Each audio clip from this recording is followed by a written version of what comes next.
G'day viewers, Jeff from McPhee's Gardening, Melbourne, Australia. How's everybody going? Now in our business of gardening, I reckon there's one thing that we need to do, and that's to diversify. I've mentioned that on previous videos. And one special area I think can be very profitable is hedging. Now, don't get sucked in about it's a mysterious world and it's difficult. It is difficult, but with practice, hedging can be very profitable and very easy to achieve. Now, even if you haven't hedged before, with a little bit of practice and taking it slowly, you'll soon get there. And it's certainly something to consider. Now, what we'll do today is have a look at the types of equipment we use for hedging, some little techniques and some maintenance of the hedges afterwards. So first of all, when we first started out, we all started out with a hand hedges. Now these things here, you really build up bulky arms. You look like Superman, the Hulk, after many months of using these things. Now, that's all we had 30 years ago. But these are very precise, very good for, and I still use them occasionally in tight areas, buxus where it's really tight. And one thing they're good for is against windows. When you use a mechanical hedge against windows and it hits the window, you got one broken window. So I find these, if you're using them along the edge of a window, so that you're quite safe. All right. We built up from there. We went to the handheld petrol hedger, quite light and easy to use. You can certainly whip over your hedges. Trouble is you've got to be careful, very close to the legs, very close to the body. The motor, the exhaust on some of them, you've got to be careful where the exhaust hits the leaf of the plant, can ruin the plant, so you've got to be conscious of that all the time. But still good method to use. You can pick these up relatively cheaply, but as I say, I don't use these anymore. We went on to pole hedges, the petrol pole hedges. I've got a Shindara. It's a pole hedger, articulated hedges, so we can use all different angles. Very versatile, these machines. The head is away from your body, so there's no danger of you cutting yourself. You've got a perspective of when you're hedging that you can actually see from a distance the hedge, the contour of which you want to take. So it's really handy to use the hedger, the pole hedger. Now, petrol can be annoying and noisy. So that's why I went to battery. So I use Husqvarna. I've got several Husqvarna hedges. This is a 520i E3. It's a battery operated. I use a 5 AH battery. Goes all day for me. Now these things, how quiet's that? They are so quiet. You don't even have to wear earmuffs. They're so quiet. Again, they're articulated. Use different angles for hedging. Lighter than the petrol, about 4.7, so it's about a kilo lighter I think than the Shindara. Well balanced, so you've got a nice little balance. You can use a bigger battery than these, but I find the 5AH is the best one to use. Now, as I say, no petrol, so you certainly get your money back. People say that batteries are so much expensive. That Shindara is $1,100. This exactly the same, $1,100. You get a charger, get a battery, you got the hedger. Sometimes the mower shops will have them special and you get them cheaper. Of course, once you've got the charge and your battery, you can then buy skins of whippersnippers, chainsaws, etc., and then build your battery supply up. So even if you're first starting out, it's still worth having a look at a battery operated hedger. All right, so our next one will be, we'll look at some techniques and action. All right, techniques of hedging. Now, before you start, have a look at what you're going to hedge. Now here we're going to have a square. We want to line ourselves up with the pillars and we want to nick the top off so we've got it all level. So we have a nice little square. Techniques, I like to start from the bottom and work myself up, working with the grain of the plant, so that I'm taking a little bit at a time. Now if I take too much, I'm going to get a hole in it. So take a little bit by little bit, stand back, have a look at what I've done, and then back again I go. So let's have a look.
Now, during the process, some guys like to put tarp underneath so the pruning's full on the tarp, and then you pull the tarp away. I'm not really worried because I'm just going to blow them out and onto the grass and then mow them up later.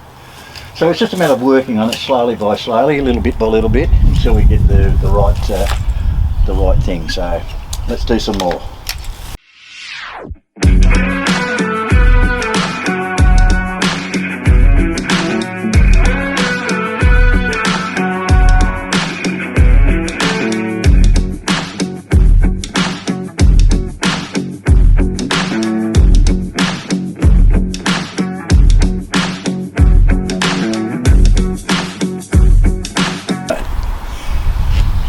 Okay, as I mentioned before, the articulated pole saw is fantastic because you can sit back and you can actually see what you've been cutting. So as we're cutting and shaping, you can actually see what we're doing. The other thing is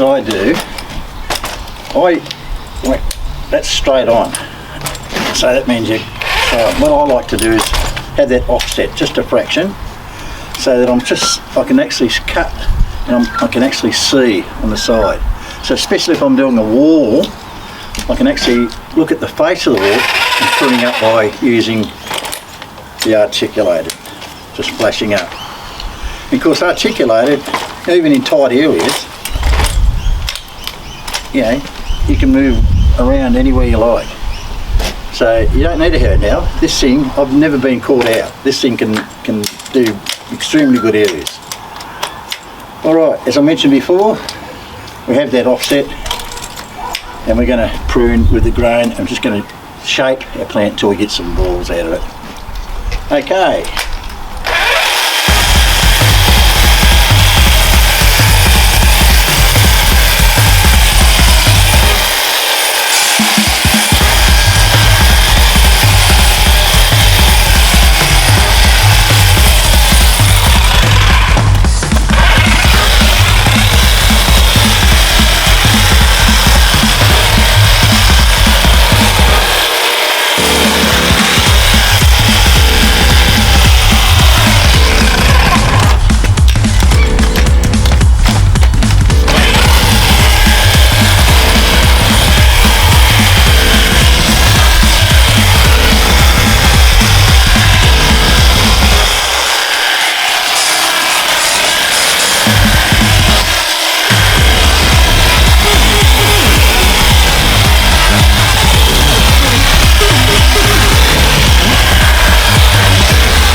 secret is with these, it's just take a little bit by a little bit, shape it up, look back,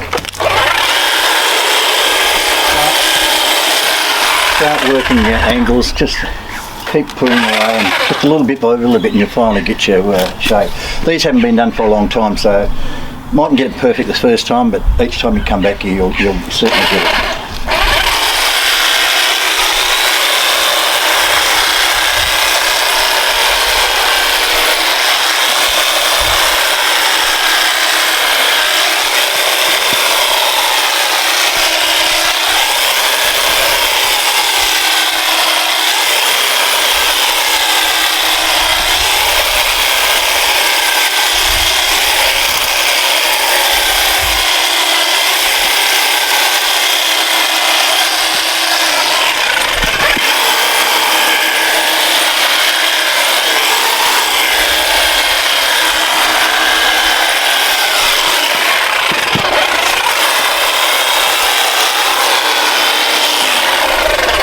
What you've got to watch, the more you cut, the more holes you're going to get. Now sometimes you have to sacrifice so I can use the stairwell. Today we shouldn't be able to get too many, but be conscious of that. Explain to the customer that if you have to cut back hard, you're going to find you're going to have holes and it's going to be sticky bits and ugly bits because you need to cut it back. It will grow back again.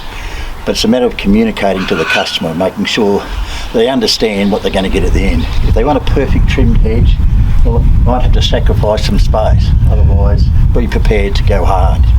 But again, communication. Tonight, I always maintenance all my equipment, briefly wash it down and clean it up. Now, particularly important with a hedger, after a day's use you'll get sap build up on the blades, and if you get enough sap build up you'll find a separation between the blades and it'll make the thing very inefficient. It won't cut as good. So really every day after using, clean the sap down. Now there's several ways to do it. I use a citrus spray which I'll apply to the blades, and it will dissolve the gum and whatever. I'll wash that down with a silicone spray just to clean it all down, wipe all that down, and then just finish it off with an olive oil spray, so that I've always lubricated the blades, which is essential. Now sometimes the gum build-up becomes pretty thick after particular types of plants. I just use a drill with a wire brush on it, just cleaning off the hard bits and pieces. Right, the other thing to consider with a hedger, of course, is them going blunt. Now, take it into the mower shop and get it sharpened on a regular basis. You want to save yourself a few bucks, but more importantly the convenience, because mower shops sometimes can't do it straight away, so they need to give you a few days or maybe a week or so. So I tend to do it myself. I use a Dremel stone and just follow the contours of the blades of the cutting surface. When I'm doing it, I follow the existing contour, just cleaning those up, and it's surprisingly the difference it makes when you start using it again. Some guys use an angle grinder, floppy 20 grit I think disc, and very efficient, a lot quicker than the Dremel, but I like the Dremel, it's easy to use. I'm a bit old fashioned. I think when you use something you tend to don't want to change, but these things are really good, but don't use a stone, because you can whip a lot off your blades and you'll do it in no time.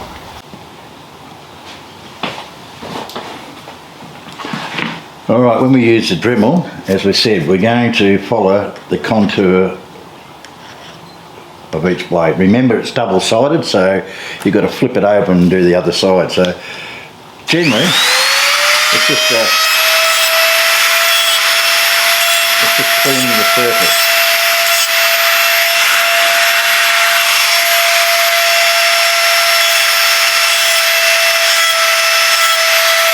It's just cleaning the surface, just following the existing contour. As I say, don't use a large stone, or you can rip too much off. But I find if it just follow that contour, and they'll be nice and sharp. So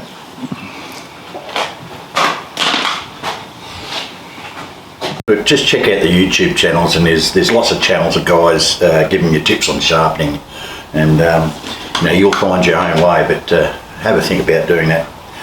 All right, so the maintenance of these things is pretty straightforward. You can take the back of these off. Now the Husqvarnas are still plastic, so there's a difference in quality, but I'm not a Husqvarna representative, but I know the difference. So you can take this plate off and pack it with grease from time to time, because your grease will run dry after a while, and then everything will seize up, so you just got to check on that. I don't know why there's no nipples for it to pump any grease into it.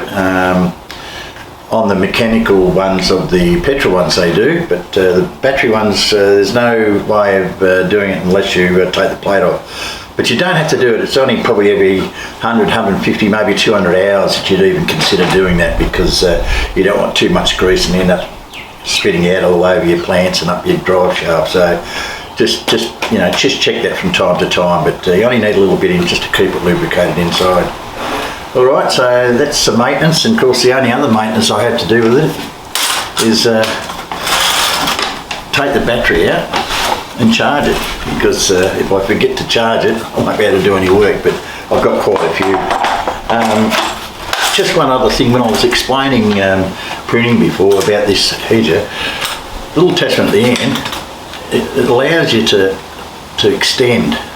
It's just a little balancing, so you can grab hold of this and reach some greater heights than normally by using it there. So if I'm holding the trigger, I'm holding this, I'm balancing this, I can actually reach further out. So just one little other thing with the battery operated ones.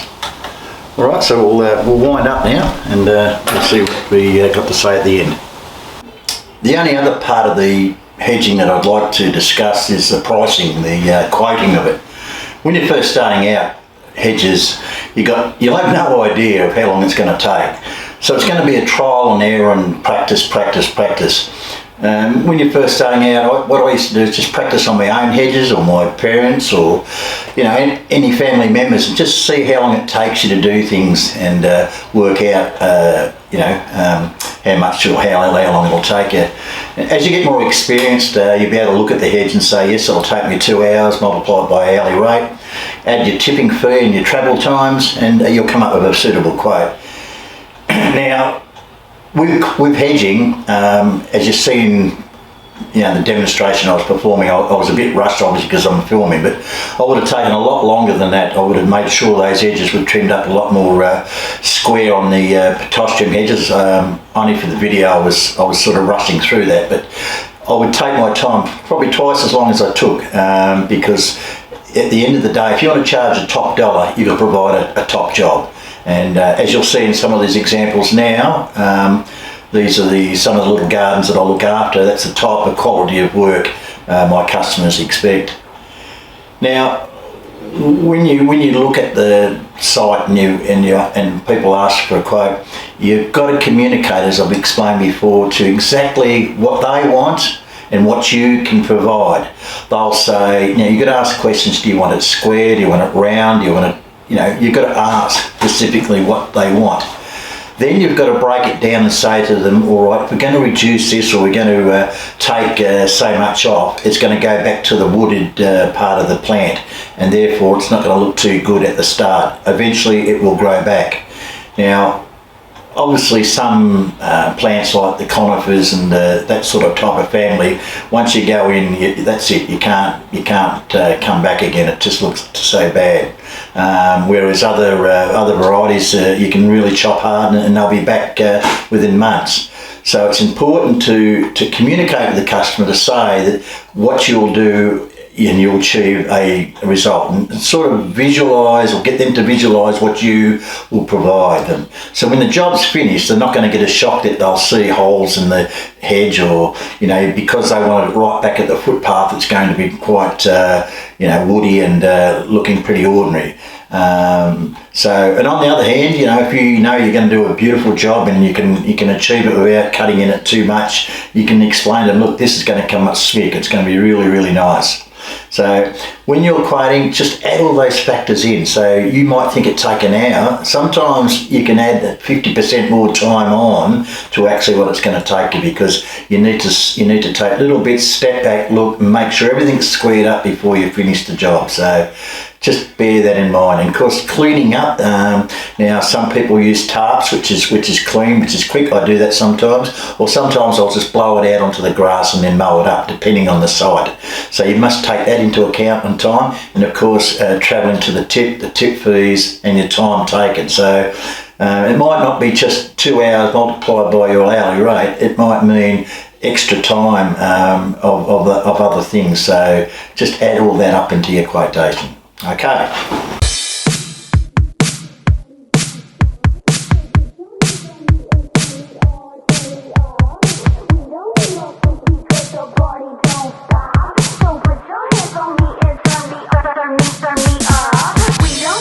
Action.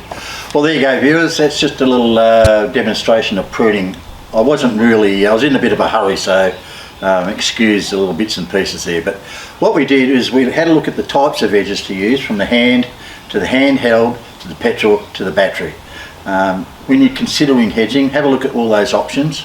My option was to go battery because it's clean, it's the way of the future. It ends up cheaper in the end, and it's so much lighter. And if you're up on a ladder, you don't want to be pulling a cord. You can just press the button and away you go. So consider make sure you get an articulated one so that you can get into all the tight spots. When you're hedging, just look at the principles of just taking a little bit at a time, step back, have a look at what you're pruning, and then continue. But have in your mind what shape you want. So when you discuss it with your customer, before you start, ask the customer, do I want it square, do I want it round? Communicate. If you have to cut back hard, communicate to the customer to let him know that it's going to be looking a bit woody, it's going to have holes in it, and it's going to look a bit ordinary, but it will grow back. But you must communicate. Some of the more hedges that have been pruned often, well, you can then come up with a superior finish. But make sure you communicate to the customer. And the other thing is, when we're finished up cleaning up, we can use tarps, we can just blow the material out, rake it up, bag it up. And also at the end of the day, when you go back to your workshop, as we've seen, have a look at maintenance to your hedger. Clean it down, make sure the blades are sharp, and pack it away for the next job.